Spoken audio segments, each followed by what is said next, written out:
Good morning students. आज का अपना टॉपिक है पूंजी पर ब्याज की गणना। सबसे पहली बात अपने सामने आती है पूंजी होती क्या है, कौन लगाता है, बिजनेस का ओनर। तो इसका मतलब पूंजी लगाई किसने, बिजनेस के ओनर ने।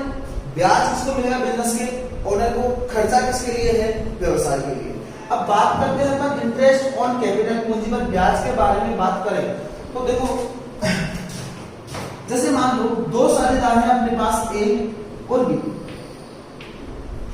इन्होंने 1 अप्रैल 2020 को ए ने फॉर एग्जाम्पल 1 लाख रुपए और बी ने फॉर एग्जाम्पल 60,000 रुपए लगाकर साझेदारी व्यापार प्रारंभ किया। सबसे पहली बात, पूंजी में ब्याज इनको कब मिलेगा, जब पार्टनरशिप डीड के अंदर, साझेदारी समलेख के अंदर स्पष्टतः उल्लेख हो, साफ साफ कहा गया हो, तो ही साझेदारों को पूंजी पर ब्याज मिलेगा, अन्यथा साझेदारों को पूंजी पर ब्याज नहीं मिलेगा। ठीक है। फिर दूसरा पॉइंट अपने सामने यह आता है कि साझेदारों की पूंजी के शेष जो होते हैं वो 2 प्रकार के होते हैं। एक तो होता है पूंजी का प्रारंभिक शेष, ओपनिंग बैलेंस, और दूसरा होता है अपना पूंजी का अंतिम शेष, क्लोजिंग बैलेंस। तो सबसे बड़ा जो मुद्दा होता है वो ये है कि साझेदारों को उनकी पूंजी के प्रारंभिक शेष के ऊपर ब्याज मिलेगा या साझेदारों को उनकी पूंजी के अंतिम शेष के ऊपर ब्याज मिलेगा। सबसे पहला पॉइंट क्या पढ़ा अपने, साझेदारों को पूंजी पर ब्याज तभी दिया जा सकता है जब साझेदारी समलेख में स्पष्ट प्रावधान हो, अन्यथा नहीं। दूसरा पॉइंट है अपना कि साझेदारों को पूंजी पर ब्याज अंतिम शेष पर दिया जाएगा या प्रारंभिक शेष के ऊपर दिया जाएगा। भाई पूंजी पर ब्याज साल भर जो पैसा काम में लिया है उसके ऊपर ब्याज मिलेगा, और साल भर पैसा कौन सा काम में लेंगे अपन, प्रारंभिक शेष। तो दूसरा पॉइंट निकलकर अपना सामने आता है कि साझेदारों को सदैव उनकी प्रारंभिक पूंजी के शेष पर ही ब्याज दिया जाता है। ठीक है। अब कई बार प्रश्न में क्या होता है कि अपने को पूंजी का क्लोजिंग बैलेंस दे दिया जाता है और बंदा कहता है कि पूंजी पर ब्याज की गणना करो। भाई पूंजी पर ब्याज की गणना करने के लिए अपने पास कौन सा बैलेंस होना चाहिए, ओपनिंग बैलेंस।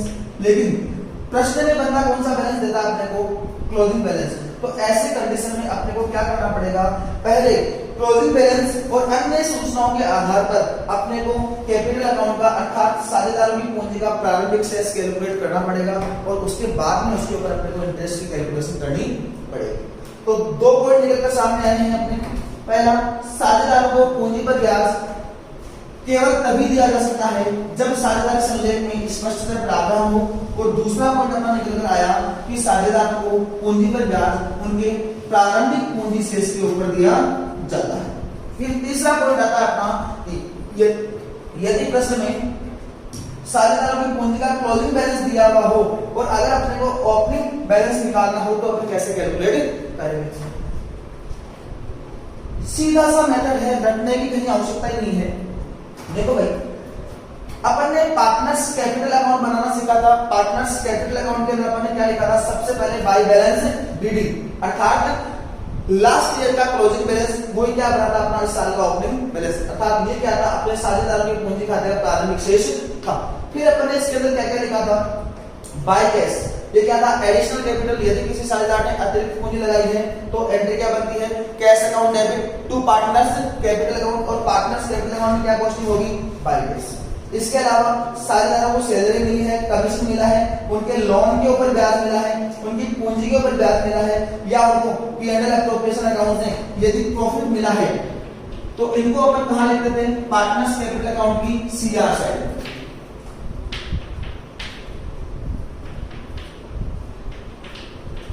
उसके बाद में डेबिट पक्ष के बारे में अगर अपन बात करें तो यदि किसी साझेदार ने ड्राइंग की है, ड्राइंग करता तो एंट्री क्या होती है, पैसा लेकर आता है तब एंट्री होती है cash account debit to partners capital account, और ड्राइंग करेगा तो reverse entry partners capital account debit to cash, और पार्टनर्स कैपिटल अकाउंट में क्या कॉस्टिंग हो जाएगी, तो कैश। इंटरेस्ट ऑन ड्राइंग हो या profit and loss appropriation account से नेट लॉस आया हो तो वो तीनों चीजें क्या हो जाएगी, पार्टनर्स कैपिटल अकाउंट के अंदर डेबिट, और लास्ट में क्या निकला था, अपना क्लोजिंग बैलेंस निकलकर सामने आया था। देखो भाई, ओपनिंग बैलेंस के अंदर अपन ने इन सब आइटम्स को ऐड किया और जो डेबिट में आइटम्स है इनको लेस किया, तो क्या निकल कर आया अपना क्लोजिंग बैलेंस निकल कर सामने आया। लेकिन अब मैंने प्रश्न में क्या कहा कि कई बार प्रश्न में क्या होता है कि साझेदारों की पूंजी खाते का क्लोजिंग बैलेंस दिया होता है, अन्य सूचनाएं सारी अपने को दी हुई होती है, और ऐसी कंडीशन में अपने को कौन सा बैलेंस निकालना होता है, ओपनिंग बैलेंस निकालना होता है। तो अपन ओपनिंग बैलेंस कैसे निकालेंगे इसके बारे में अपन बात करते हैं। क्या करेंगे, ओपनिंग बैलेंस के अंदर जो भी प्रॉफिट्स थे या साझेदारों को मिलने वाला लाभ था उनको अपन ने ऐड किया, और जो जो साझेदारों को या तो हानि हो या साझेदारों ने पैसा निकाल लिया हो उनको अपन ने लेस किया, तो क्या निकल कर आया अपने पास क्लोजिंग बैलेंस निकल कर आया। अब क्या करना है, उल्टी प्रोसेस करनी है।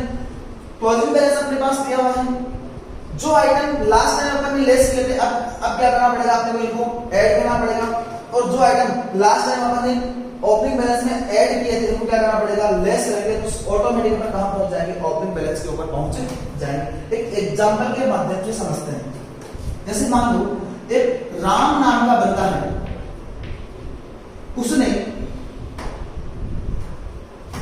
अपने पास एक गुल्लक लिया और गुल्लक में इसने क्या किया, पैसे डालने स्टार्ट कर दिए। जिस दिन इसने गुल्लक को रखा उस दिन इसके पास 100 रुपए थे। ये 100 रुपए इसने गुल्लक के अंदर डाल दिए। अर्थात अगर मैं कहूं तो ये राम का कौन सा बैलेंस था, ओपनिंग बैलेंस था।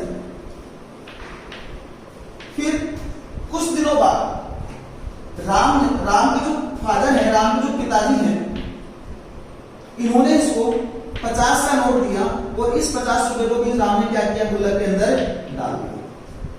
फिर एक दिन राम की मदर ने राम को 100 रुपए दिए और राम ने क्या किया, इन 100 रुपए को भी कहां डाल दिया, गुल्लक के अंदर डाल दिया। मान लो ये जो गुल्लक है ये स्पेशल गुल्लक है, ऐसा गुल्लक है कि इससे अपन जब चाहे तब पैसा निकाल भी सकते हैं, ठीक है। तो राम ने क्या किया, एक दिन कोई फंक्शन था, कोई पार्टी थी, उस पार्टी में जाने के लिए राम को पैसों की जरूरत पड़ी और राम ने फॉर एग्जाम्पल 80 रुपए इस गुल्लक से निकाल लिए। अब मैं आपसे कहूं कि राम का जो गुल्लक है इसका क्लोजिंग बैलेंस कितना होगा, तो अपन आसानी से निकाल सकते हैं। कैसे निकालेंगे, सबसे पहले क्या लिया अपन ने, ओपनिंग बैलेंस। ओपनिंग बैलेंस कितना अपना 100 रुपए। फिर राम के फादर से इसको प्रॉफिट मिला कितने रुपए का, 50 रुपए का। फिर मदर से मिला कितने रुपए का, 100 रुपए का। फिर इसने क्या किया, 80 रुपए निकाले, माइनस कर दिए अपन ने 80 रुपए। ये सारी कैलकुलेशन करेंगे तो राम के गुल्लक का क्लोजिंग बैलेंस अपने सामने आ जाएगा। और कितना आएगा, 100 प्लस 100 200, 250, 250 से 80 गए 170 रुपए। राम के गुल्लक का क्लोजिंग बैलेंस कितना आ जाएगा, 170 रुपए। अगर इस प्रोसेस को अपन पार्टनर्स कैपिटल अकाउंट में देखें तो क्या कहीं ऐसा ही हो रहा है क्या, बिल्कुल ऐसा ही हो रहा है। जो पार्टनर है ए और बी, इनके कैपिटल अकाउंट का कुछ ओपनिंग बैलेंस था जो राम का ओपनिंग बैलेंस है। फिर इनको कुछ प्रॉफिट के रूप में राशि मिली, इन्होंने इनको क्या कर दिया, ऐड कर दिया। कुछ इन्होंने पैसा निकाला या लॉस हुआ, इनको इन्होंने लेस के रूप में लिख दिया। और लास्ट में क्या आ गया, इनके कैपिटल अकाउंट का क्लोजिंग बैलेंस निकलकर अपने सामने आ गया। अब अगर मैं आपसे कहूं, बंदा कहे कि राम का जो क्लोजिंग बैलेंस है वो कितना है, 170 रुपए। फॉर एग्जाम्पल राम ने शुरुआत में कितने पैसे डाले, इसके बारे में अपने पास कोई सूचना नहीं है। बंदा कहे कि राम के पास क्लोजिंग बैलेंस है वो कितना, 170 रुपए है। राम ने 80 रुपए खर्च किए हैं और राम को मदर से मिले थे 100 रुपए, वो भी यहाँ पर गुल्लक के अंदर डाले हैं। राम को फादर से मिले थे 50 रुपए, वो भी इसने गुल्लक में डाले हैं। तो बताओ कि राम का ओपनिंग बैलेंस कितना होगा, अपन निकाल सकते हैं, इसीलिए कैलकुलेट कर सकते हैं, कोई दिक्कत नहीं। भाई क्लोजिंग बैलेंस कितना दिया बंदे ने अपने को, 170 रुपए। जो खर्चा किया उसको वापस क्या करना पड़ेगा अपने को, ऐड। 170 में कितना जोड़ दिया अपन ने, 80 रुपए, कितना हो गया, 250 रुपए। फिर जो चीज अपन ने पहले जोड़ी थी उनको क्या करना पड़ेगा अपने को, लेस करना पड़ेगा। भाई मदर से कितने मिले थे इसको, 100 रुपए, घटा दिए मैंने 100 रुपए। फिर फादर से कितने मिले इसको, 50 रुपए, घटा दिए मैंने 50 रुपए। ये सारी कैलकुलेशन करेंगे तो ऑटोमेटिक राम के गुल्लक का जो ओपनिंग बैलेंस है वो अपने सामने आ जाएगा। और ओपनिंग बैलेंस कितना हो जाएगा, 170 प्लस 80 250, 250 माइनस 100 150, तो 150 माइनस 50, तो क्लोजिंग बैलेंस कितना, सॉरी ओपनिंग बैलेंस कितना आ जाएगा, 100 रुपए। इसका मतलब इस एग्जांपल से अपन ने क्या समझा कि अगर ओपनिंग बैलेंस से क्लोजिंग बैलेंस के ऊपर जाना है तो जो अपना प्रॉफिट है उनको अपने क्या करना पड़ेगा, ऐड करना पड़ेगा, और जो अपने खर्चे हैं उनको क्या करना पड़ेगा, अपने को लेस करना पड़ेगा। लेकिन यदि क्लोजिंग बैलेंस से अगर अपने को ओपनिंग बैलेंस के ऊपर जाना है तो जो भी अपने खर्चे हैं उनको क्या करना पड़ेगा, अपने को ऐड करना पड़ेगा, और जो भी अपने प्रॉफिट्स थे उनको अपने को क्या करना पड़ेगा, लेस करना पड़ेगा। ऑटोमेटिक कहां आ जाएंगे अपन, ओपनिंग बैलेंस के ऊपर आ जाएगा। सेम पार्टनर्स कैपिटल अकाउंट अगर अपन देखें तो ओपनिंग बैलेंस आपके पास था, प्रॉफिट्स अपन ने ऐड किए, जो भी खर्चे थे और ड्राइंग्स थी उनको अपन ने लेस किया, क्या निकल कर आया था, अपने क्लोजिंग बैलेंस अपने सामने निकल कर आया था। यदि अपने को क्लोजिंग बैलेंस से ओपनिंग बैलेंस के ऊपर जाना है तो अपने को क्या करना पड़ेगा, जो भी खर्चे और ड्राइंग्स है इनको वापस क्या करना पड़ेगा, अपने को ऐड करना पड़ेगा, और जो भी प्रॉफिट्स है उनको अपने को क्या करना पड़ेगा, लेस करना पड़ेगा। ये सारी प्रोसेस करते ही अपने पास जो भी पार्टनर्स है उनका ओपनिंग बैलेंस निकल कर सामने आ जाएगा। ठीक है भैया। अब दो पॉइंट अपन ने किए। पहली बात, साझेदारों को पूंजीगत ब्याज केवल तभी मिल सकता है जब ऐसा साझेदारी संलेख में स्पष्टता लिखा हुआ हो, और दूसरा पॉइंट अपन ने किया कि साझेदारों को पूंजीगत ब्याज सदैव साझेदारों के प्रारंभिक पूंजी खाते के शेष पर दिया जाता है। और तीसरा पॉइंट अपना चल रहा है साझेदारों की, यदि प्रश्न में साझेदारों की क्लोजिंग कैपिटल दी गई हो और यदि अपने को ओपनिंग कैपिटल कैलकुलेट करनी है तो अपन कैसे कैलकुलेट करेंगे। स्टेटमेंट के फॉर्मेट में लिखते हैं साझेदारों की प्रारंभिक पूंजी की गणना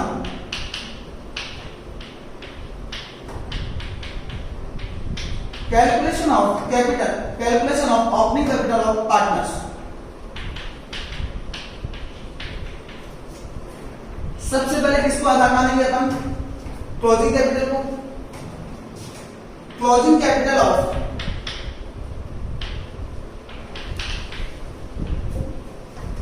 पार्टनर्स, या अन्य शब्दों में कहूं तो closing balance of partners capital account. जैसे मान लो अपनी पार्टनरशिप फर्म में दो बंदे हैं ए और बी, यदि इनकी अपने को ओपनिंग कैपिटल निकालनी है तो कैसे निकालेंगे, देखते हैं।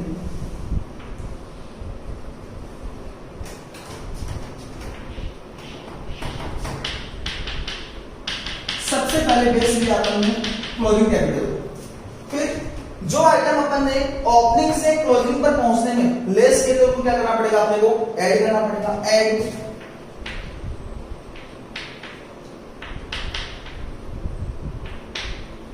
ड्रॉइंग्स ड्यूरिंग द ईयर, वर्ष के दौरान किया गया आहरण।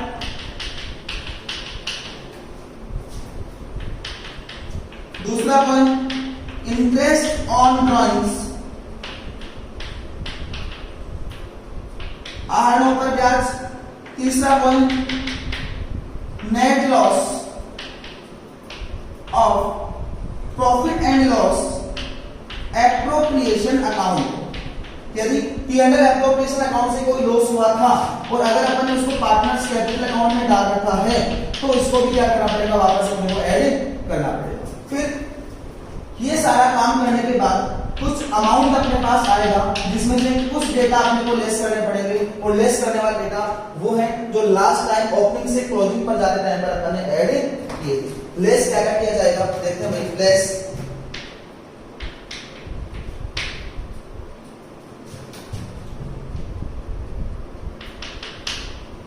Additional capital,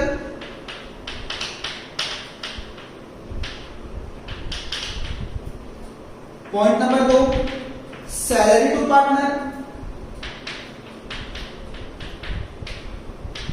point number 3, interest on capital,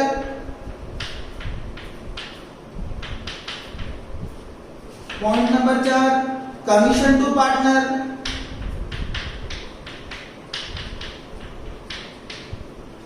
point number 5, interest on loan,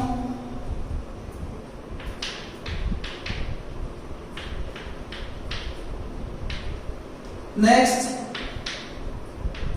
net profit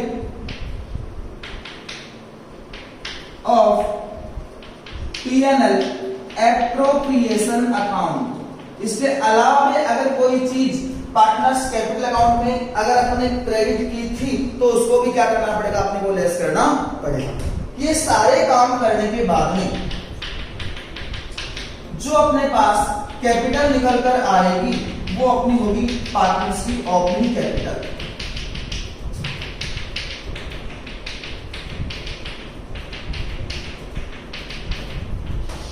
क्या आ जाएगा, opening capital of partners.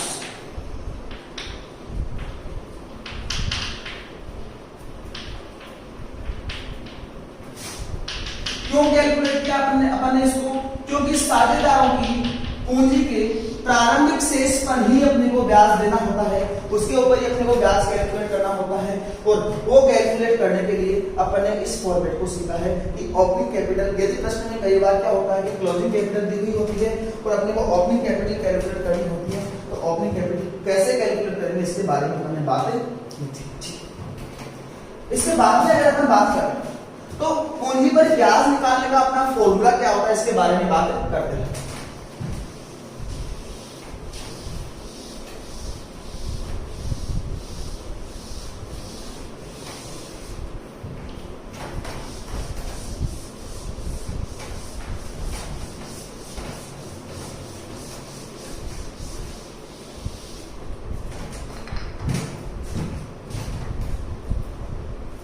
Formula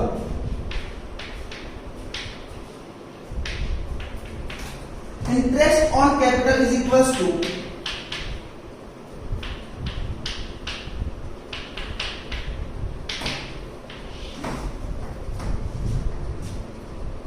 capital या अमाउंट ऑफ कैपिटल बातें की multiplied by rate of interest upon 100 multiplied by time upon 12, समय बटा 12। ब्याज निकालने, पूंजी पर ब्याज निकालने का फॉर्मूला क्या हो जाएगा अपना, पूंजी गुणा ब्याज की दर बटा 100 गुणा समय बटा 12।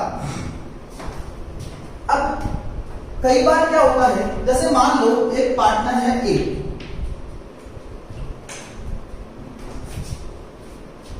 इसने